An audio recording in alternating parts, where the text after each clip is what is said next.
Yo, what's up guys? This is a little bit of a different video for me. I'm actually not playing Sekiro for once in my life.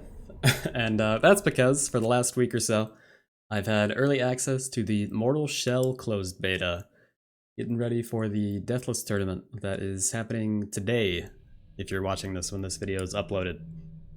If you want more info on that, you can go to ggsouls.com. Anyways, more importantly, if you don't know what this game is, this is coming out later this year. That is Mortal Shell from Cold Cemetery. And it is a indie Souls-like, actually really small team. It's like 15 people total, maybe 4 core developers or something like that. But it is super impressive. Now, as far as the speedrun goes, this is a kill everything speedrun. So I have to kill all the different enemies in the beta, because otherwise I could just run straight to the final boss and finish this in like 3 minutes. Would not be terribly interesting. For now, we're just flying through the tutorial here. Just rolling through the water casually. Ever so slightly faster than sprinting, so you know we gotta do it. We're walking up to the tutorial boss here. This is actually the only enemy I'm not gonna kill, because you're intended to die to him, and it's super, super tedious to actually kill this dude. It takes forever, and he's not terribly fun to fight, if I'm honest. Probably my least favorite part of the beta right here, but that's alright. Now, you notice he did this little turn to stone move at the start of that fight. That's something the player can do as well, but it's called hardening, and it's one of the central mechanics of this game. Basically, instead of having a shield or being able to block attacks, you can press left trigger and your character will turn to stone and be invincible. It blocks one hit until it wears off, goes on a short cooldown. Now that sounds pretty busted, but it actually works pretty well with the rest of the combat mechanics. Just gonna have to trust me on that one. So, moving on into the meat of the beta here, we're going to pick up our first shell, Heros.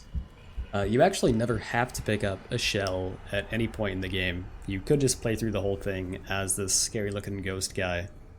The problem with that is he is literally one shot by anything. But he also has nearly infinite stamina, so kind of a risk-reward challenge character there. I'm not that brave yet, so I'm going to pick up my boy Heros. I believe there's 4 shells in total in the final game. There's 2 available in the beta. The main difference between them is they have varying levels of health and stamina, and they also have their own skill trees, which I will not be showing in this video because this is a speedrun. But yeah, you could see the very clearly Souls-inspired combat in action there. Just kind of taking down those 2 trash mobs real quick. Now we're going to head into this tunnel, face this little hidden mini-boss here, which is going to highlight what I think is the main difference between Souls combat and combat in Mortal Shell. Now, in Souls, I think it's a lot more poke and run focused, slowly whittle down the enemies, especially the bosses. This game, on the other hand, is a lot more heavily focused on comboing and repeatedly staggering your enemies to keep wailing out huge damage. You can also see I did a little parry kind of move there that looked straight out of Sekiro. That is super helpful, does huge damage, and it also heals you, which is important because there are no Estus flasks in this game. There are these little respawning mushroom healing items sprinkled across the map, but those are not nearly as helpful as something like an Estus flask that you can always rely on. So you're gonna have to get used to parrying to get your health back in this game. So you'll notice as I make my way through the rest of this area, clearing out the basic enemies, I've got these 4 little bars above my HP in the bottom left. That is resolve. That also actually varies based on your shell. Heros has a lot of it. He's got 4. The other beta character only has 2 bars of it. But yeah, as you can see right there, every time you do the death blow on the parry, that takes a resolve bar. So you've got to build those back up as you beat up other mobs here with basic attacks. You can still parry even without that, you just can't do the death blow after. So you're not left completely defenseless without them, but they are super important to actually deal damage. You can also use the resolve bars to do these combat art kind of moves. I don't really find those terribly useful, but each weapon has their own little special attack you can do by pressing both shoulder buttons at the same time. Literally exactly like Sekiro.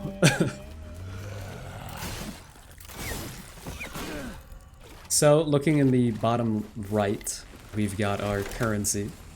There's two different kinds, again, kind of like Sekiro.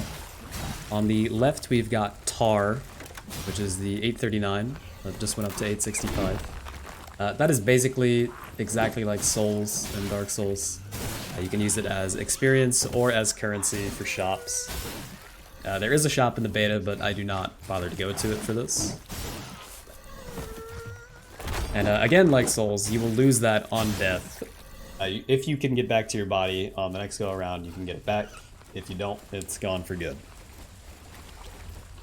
Now, the other system in the far right is glimpses. That is only dropped by the more difficult enemies.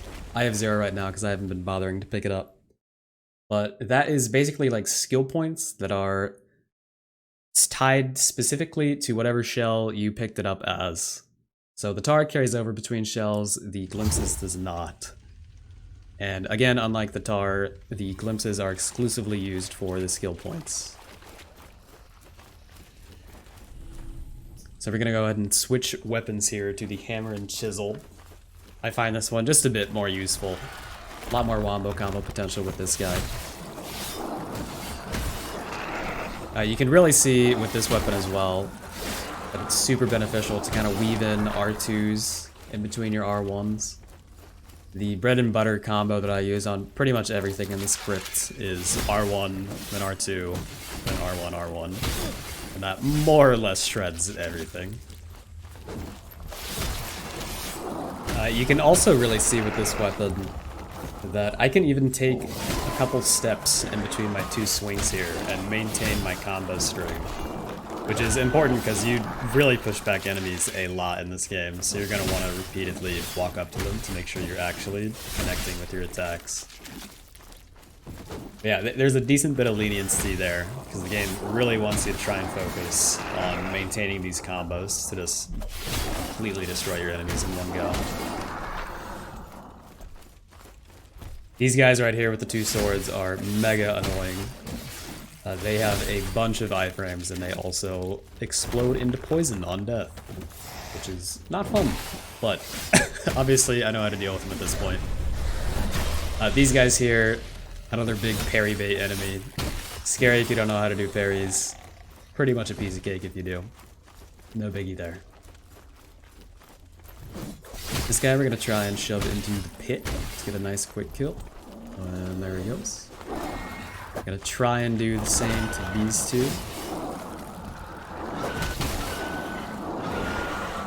So you'll notice on the right, I've got that mushroom item I mentioned earlier. That is your reliable healing source. Those are pretty much just scattered about in set locations across the map. It has a couple minute cooldown between when you can harvest it and then get it another time.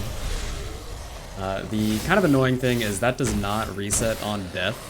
So if you die too quickly, your next run, you're not going to have any healing, which is a bit spooky.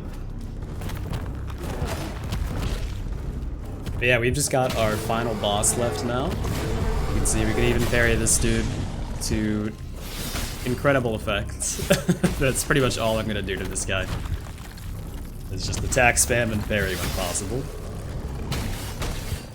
You can't parry absolutely every move in this. You can see whenever the sigil on my back lights up red like that, that means it is an unparryable attack that's about to come out. But everything else is free game, if you can time it right. Gonna finish off the boss with just a few more hits here, and then we are gonna be done with the beta. Again, this launches later this year. don't think there is an exact release date set yet, but it should be sometime soon. If you want to get your hands on this game a little bit earlier, I actually have some closed beta keys to give away tomorrow, July 3rd. I'll be doing that on my Twitter and Twitch channel. You can find links to both of those and follow over there in the description below. So we're just going to head back to the main menu real quick. Go into the load screen to check our final in-game time. We're on file 2 here, so we've got the 9:13. That's my best time so far. Obviously that wasn't perfect. I could definitely get sub 9, but that'll do for now. If you want to see some more Mortal Shell content in the future, please be sure to subscribe to the channel. If you're already subscribed to the channel, I know this video is a bit different from the usual Sekiro videos, so please let me know if this is something you're interested in. And otherwise, I think we are all done here. Peace.